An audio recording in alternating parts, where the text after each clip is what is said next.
नमस्कार, स्वागत है आप सभी का डीडी न्यूज के इस खास बुलेटिन एक्सप्रेस 100 में, जहां हम आपके लिए लेकर आते हैं राजनीति, मनोरंजन, देश दुनिया, खेल और व्यापार जगत की सभी बड़ी खबरों को एक्सप्रेस यानी फटाफट अंदाज में। मैं हूं गौरव श्रीवास्तव, तो देखिए खबरें तेज रफ्तार से। हरियाणा में चुनावी सरगर्मियों को रफ्तार देते हुए भाजपा ने जींद में जन आशीर्वाद रैली आयोजित की और इस रैली में जजपा विधायक रामकुमार गौतम, जोगीराम सिहाग और पूर्व मंत्री अनूप धानक भाजपा में शामिल हो गए। वहीं अंबाला की पूर्व मेयर शक्ति रानी शर्मा ने भी बीजेपी का दामन थाम लिया है और इस रैली को संबोधित करते हुए मुख्यमंत्री नायब सिंह सैनी ने कांग्रेस पर आरोप लगाया कि वे लोगों को झूठ बोलकर गुमराह कर रही है। आम आदमी पार्टी की ओर से दिल्ली के मुख्यमंत्री और आम आदमी पार्टी के राष्ट्रीय संयोजक अरविंद केजरीवाल की पत्नी सुनीता केजरीवाल ने रविवार को चरखी दादरी में एक जनसभा को संबोधित किया। दिल्ली में कांग्रेस की हरियाणा स्क्रीनिंग कमेटी की बैठक हुई, जिसमें हरियाणा कांग्रेस प्रमुख उदय भान तथा भूपेंद्र हुड्डा भी शामिल हुए और इस बीच हरियाणा में चुनाव आयोग द्वारा विधानसभा चुनाव की तारीखों में बदलाव किए जाने के बाद से ही कांग्रेस लगातार भाजपा को घेरने में लगी हुई है। भाजपा के राष्ट्रीय महासचिव और जम्मू कश्मीर प्रभारी तरुण चुग ने जम्मू कश्मीर विधानसभा चुनाव के लिए उम्मीदवारों की सूची को अंतिम रूप देने के लिए भाजपा उम्मीदवारों के साथ बैठक की। बैठक के बाद भाजपा महासचिव तरुण चुग ने कहा कि उमर अब्दुल्ला और महबूबा मुफ्ती लोगों को भ्रमित करते हैं, जनता ने इन लोगों को रिजेक्ट कर दिया है।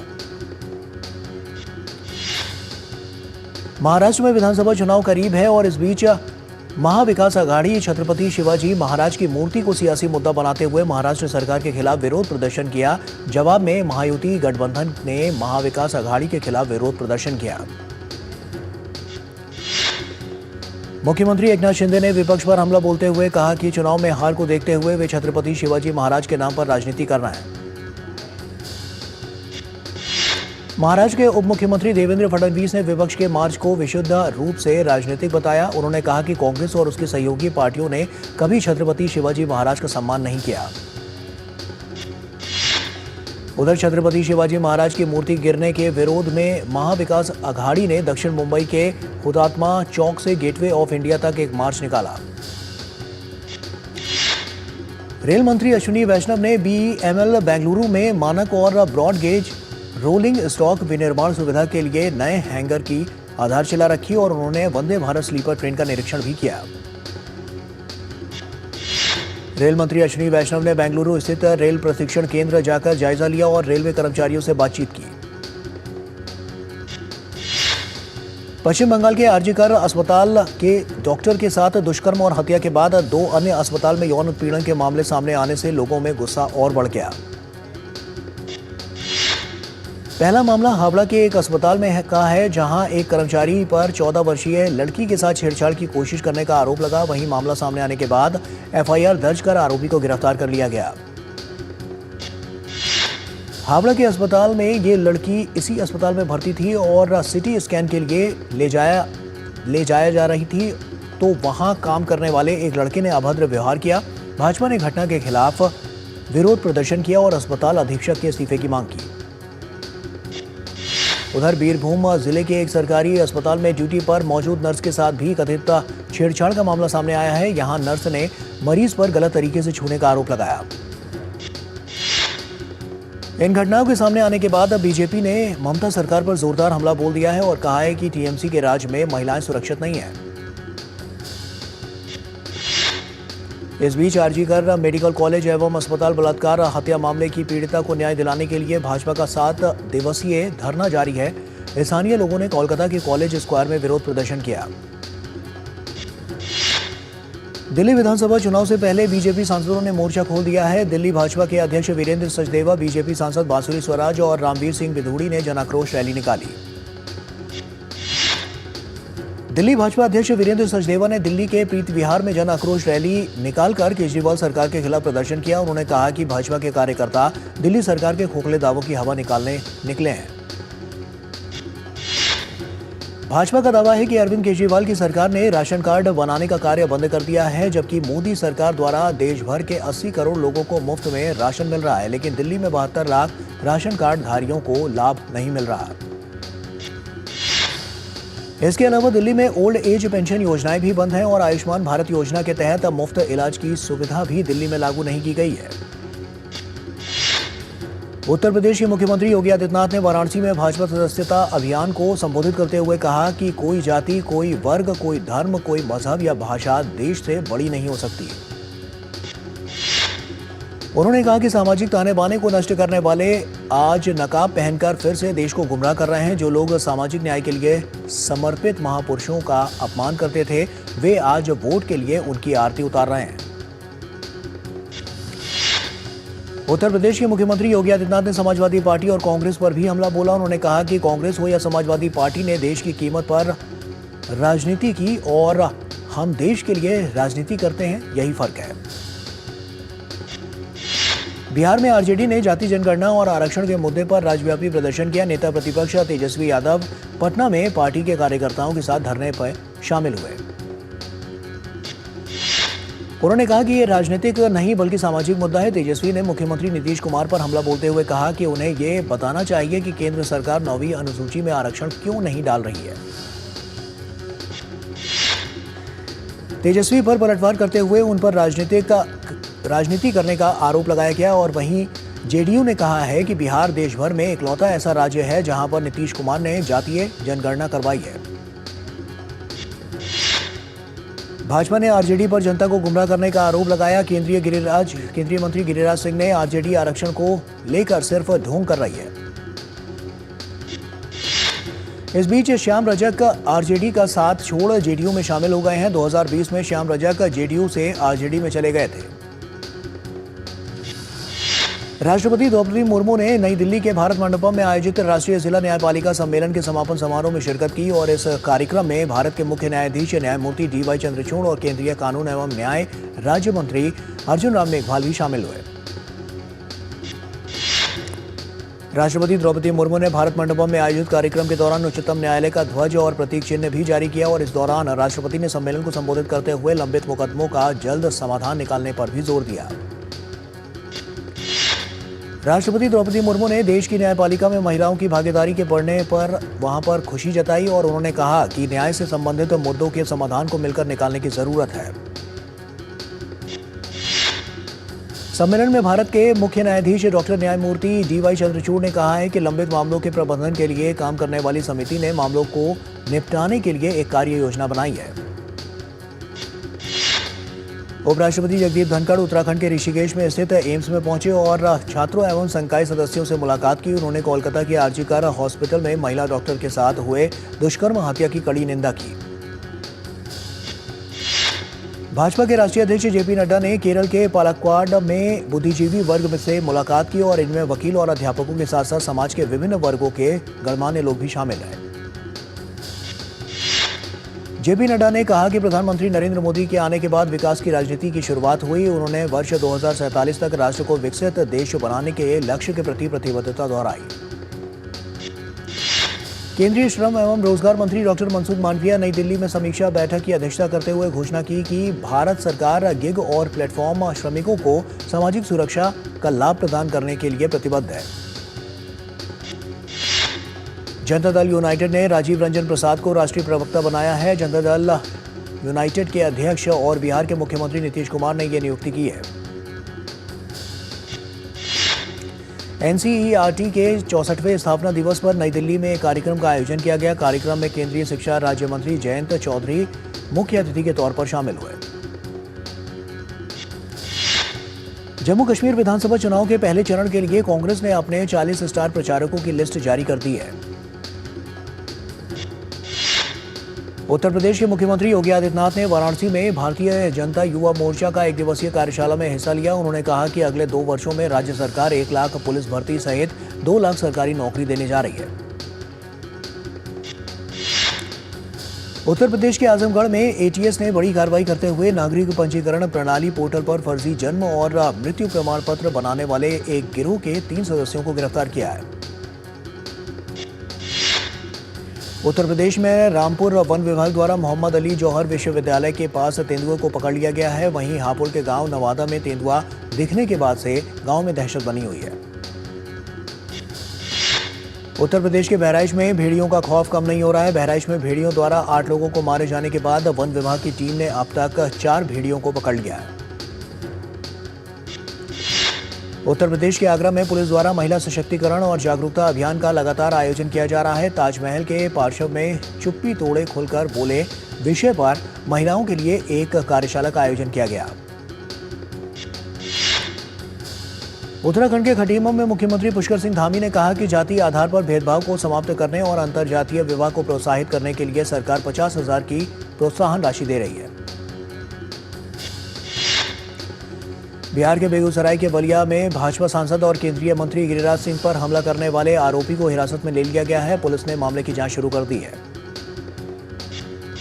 बिहार के बक्सर में भोजपुर के चंदा गांव में एक घर में पुलिस ने अवैध रूप से संचालित मिनी गन फैक्ट्री में छापेमारी कर 7 आरोपियों को गिरफ्तार किया। मध्य प्रदेश के दिशा में केंद्रीय मंत्री शिवराज सिंह चौहान ने लखपति दीदी कार्यक्रम को संबोधित किया। उन्होंने कहा कि प्रधानमंत्री मोदी का संकल्प 3 करोड़ लखपति दीदी बनाने का है। वर्तमान में 1 करोड़ 11 लाख बन चुकी हैं।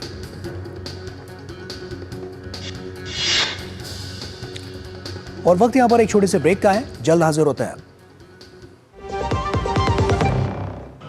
छोटे किसानों की शक्ति, कोऑपरेटिव की शक्ति और भारतीय नस्ले पशुओं की शक्ति मिलकर एक अलग ही ताकत बनती है। इस ताकत को बढ़ाने और डेयरी के विकास में जुड़े पशुपालकों, तकनीशियनों व डेयरी सहकारी समितियों को प्रोत्साहित करने के उद्देश्य से पशुपालन एवं डेयरी विभाग दे रहा है राष्ट्रीय गोपाल रत्न पुरस्कार, जिसमें इस बार से पूर्वोत्तर क्षेत्र को भी शामिल किया जा रहा है। आवेदन के लिए awards.gov.in पर जाएं या अपने नजदीकी कॉमन सर्विस सेंटर, पशु चिकित्सालय या पशुपालन और डेयरी विभाग से संपर्क करें। आवेदन 15 सितंबर 2024 तक। बात जब पीढ़ियों के लिए बनने वाले घर की हो तो जिम्मेदारी बड़ी हो जाती है। गैलेंट समझता है ये जिम्मेदारी। अब डबल एम रिब्स के साथ गैलेंट एडवांस TMT रीबार, निर्माण का रियल हीरो। भैया घर का किराया देना था, कुछ पैसे। इस महीने तो गाड़ी की EMI जानी है ना, अगले महीने पक्का। चलता हूँ। आपके बाद फैमिली को किसी के आगे हाथ ना फैलाना पड़े। आज ही लीजिए पॉलिसी बाजार पे 2 करोड़ का टर्म लाइफ इंश्योरेंस, सिर्फ 690 रुपए महीने से शुरू। सुरक्षा की गारंटी हर चीज में जरूरी है, चाहे वो मुश्किल स्टंट हो या अच्छी फसल। इसलिए ले आइए IIL के ट्रैक्टर ब्रांड का शिनबा, जो देता है सुंडी और ट्रिप से सुरक्षा की गारंटी। शादी का किचन महके जहां, गोल्डी किचन किंग मसाले हो वहां। गोल्डी लाई है फ्रेश लॉक टेक्नोलॉजी, जो रखे मसालों को हर समय फ्रेश। ब्रेक के बाद एक बार फिर से आप सभी का स्वागत है। आइए खबरों में आगे बढ़ते हैं। कृषि मंत्री शिवराज सिंह चौहान मध्य प्रदेश के दौरे पर हैं। इस दौरान शिवराज सिंह चौहान ने विदिशा के ग्राम मड़ी चौबीसा में सोयाबीन की फसल का अवलोकन किया और किसानों से उनकी समस्याओं पर चर्चा की। तेलंगाना में भारी बारिश से आम जनजीवन बुरी तरह से प्रभावित है। केसमुद्रम और महबूबाबाद के बीच रेलवे ट्रैक जलमग्न हो गया, जिसके कारण दिल्ली से विजयवाड़ा जाने वाली सभी ट्रेनें प्रभावित हुई। आंध्र प्रदेश के मुख्यमंत्री एन चंद्रबाबू नायडू ने विजयवाड़ा में बाढ़ प्रभावित इलाकों का दौरा किया। असम के गुवाहाटी में भारी बारिश के बाद कई हिस्सों में बड़े पैमाने पर जल भराव देखा गया। 1 लाख सरकारी नौकरियां देने के वादे को पूरा करते हुए असम सरकार कल 23,900 से अधिक शिक्षकों को नियुक्ति पत्र वितरित करेगी। अगस्त में देश भर में 1,74,000 करोड़ का GST संग्रह हुआ है, जो पिछले साल अगस्त की तुलना में 10% ज्यादा है। वित्त मंत्री निर्मला सीतारमण ने 4 कंपनियों Satluj Jal Vidyut Nigam limited, NHPC, solar energy corporation of India limited और RailTel corporation of India limited को नवरत्न के रूप में अपग्रेड करने को मंजूरी दी। केंद्र सरकार को विभिन्न कर और गैर कर राजस्व के माध्यम से जुलाई 2024 के अंत तक कुल 10.23 करोड़ रुपए प्राप्त हुए। यूपीआई में अगस्त महीने में 41% की वृद्धि के साथ रिकॉर्ड 14.96 अरब की लेन देन हुई, जिससे कुल लेन देन राशि 20.61 लाख करोड़ रुपए तक पहुंच गई। ये पिछले साल की समान अवधि की तुलना में 31% अधिक रही।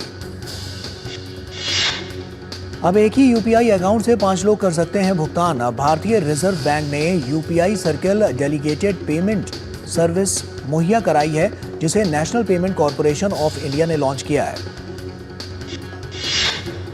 इजराइल ने गाजा के राफा में हमास की सुरंगों से 6 बंधकों के शव बरामद किए हैं। इजरायली सेना के मुताबिक सैनिकों के वहां पहुंचने से कुछ देर पहले ही हमास ने इन बंधकों को बर्बरता के साथ मार डाला। आईडीएफ के मुताबिक मृत बंधकों के नाम कार्मेल गेट, ईडन यरूशलमी, हर्ष गोल्डबर्ग पोलिन, अलेक्जेंडर लोबानोव, अल्मोग सरूसी और मास्टर सार्जेंट ओरी डेनेनो है।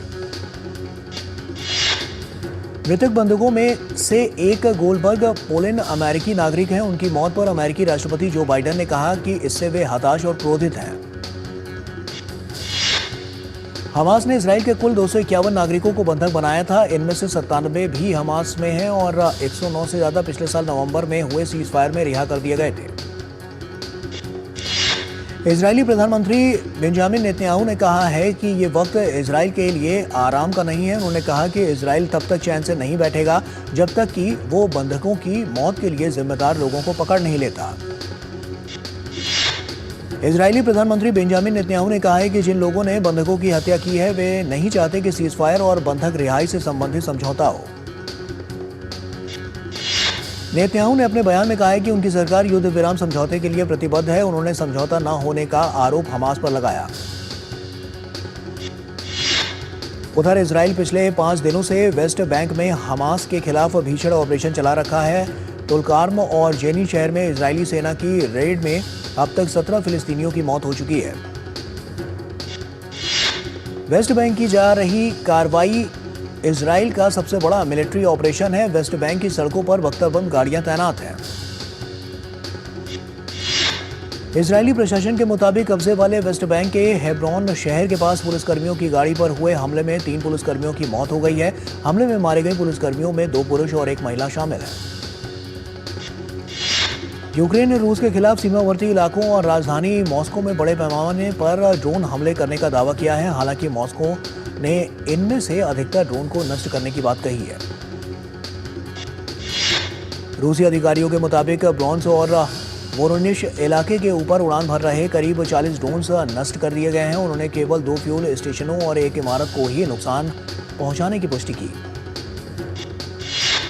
इससे पहले वॉशिंगटन में यूक्रेन के प्रतिनिधियों और अमेरिकी अधिकारियों के बीच हुई मुलाकात कीव ने रूसी क्षेत्र में हमले को विस्तार देने की बात की और दरअसल कुछ दिनों से यूक्रेनी राष्ट्रपति ने रूस में हमला करने के लिए अमेरिका पर दबाव बढ़ा दिया है।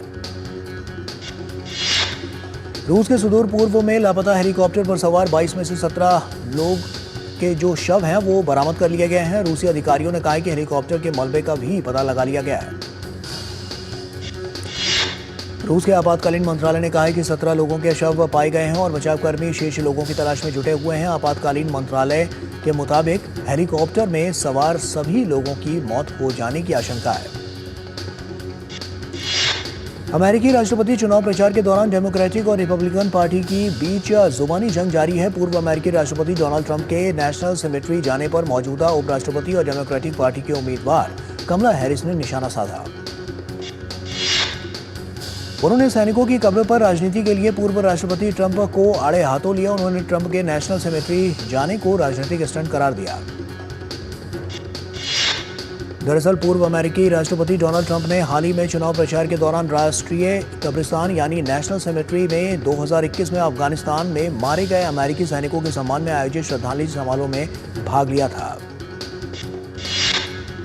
ट्रंप की टीम ने सोशल मीडिया पर इसका एक वीडियो पोस्ट किया था। इसमें ट्रंप को सैनिकों की कब्र के पास से गुजरते हुए दिखाया गया था। इस दौरान उन्होंने बाइडेन की आलोचना भी की। ताइवान के रक्षा मंत्रालय ने कहा है कि चीनी सेना के 10 लड़ाकू विमान, 7 युद्धक जहाज और 2 मालवाहक जहाज ताइवान की सीमा के पास मंडराते हुए देखे गए। कुछ लड़ाकू विमानों ने ताइवान की सीमा में भी घुसपैठ की। प्रधानमंत्री मोदी ने पैरालंपिक खेलों में अब तक पदक जीतने वाले भारतीय खिलाड़ियों से टेलीफोन पर बातचीत की। प्रधानमंत्री ने खिलाड़ियों की सफलता के लिए उन्हें बधाई दी। पेरिस पैरालंपिक के चौथे दिन भारत की मनीषा रामदास ने सेमीफाइनल में स्थान बना लिया है। बैडमिंटन सिंगल्स SU5 कैटेगरी के क्वार्टर फाइनल मुकाबले में मनीषा रामदास ने जापान की मामिको टोयोडा को 21-13, 21-14 से शिकस्त दी।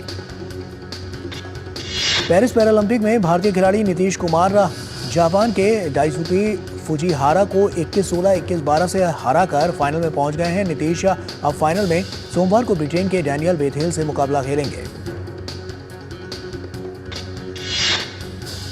बैडमिंटन में ही पलक कोहली भी क्वार्टर फाइनल में पहुंच गई हैं। SL4 वर्ग में पलक को इंडोनेशिया की के सादिया ने हराने में सफलता पाई।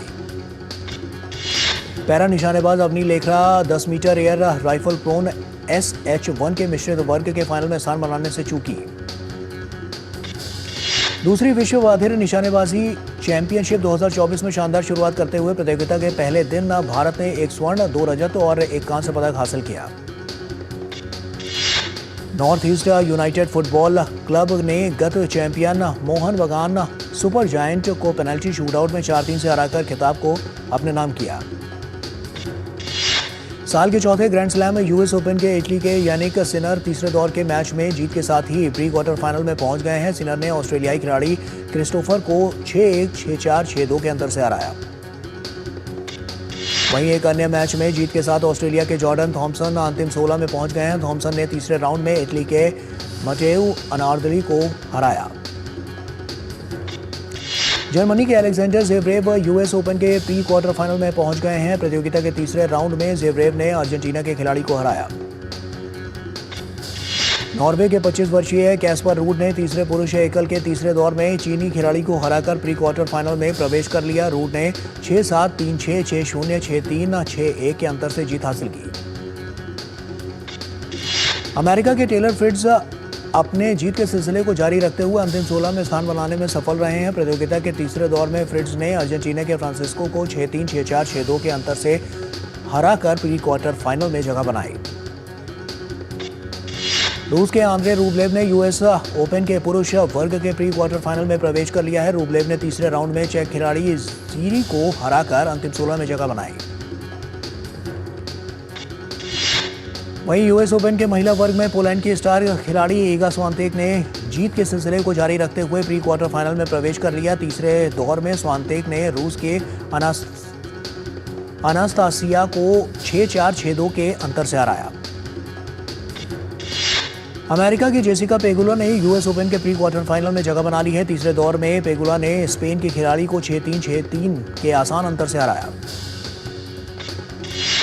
वहीं एक अन्य महिला एकल मैच में जीत के साथ अरेना साबालेंका ने प्री क्वार्टर फाइनल में प्रवेश कर लिया है। तीसरे राउंड में साबालेंका ने एलेक्जेंड्रोवा को 2-6, 6-1, 6-2 के अंतर से हराकर अंतिम 16 में प्रवेश किया। इटली की जैस्मिन पाओलिनी को महिला एकल के प्री क्वार्टर फाइनल में पहुंचने के लिए ज्यादा मेहनत नहीं करनी पड़ी। उन्होंने कजाकिस्तान की यूलिया को 6-3, 6-4 के अंतर से हराकर अंतिम 16 में प्रवेश किया।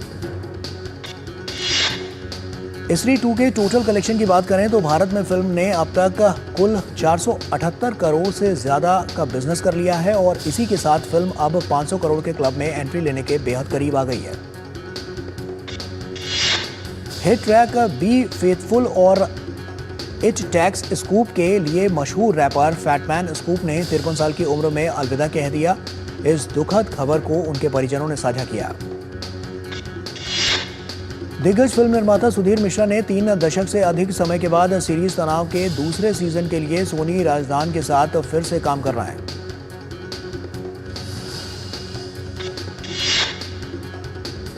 और इसी के साथ फिलहाल इतना ही। दीजिए इजाजत, नमस्कार।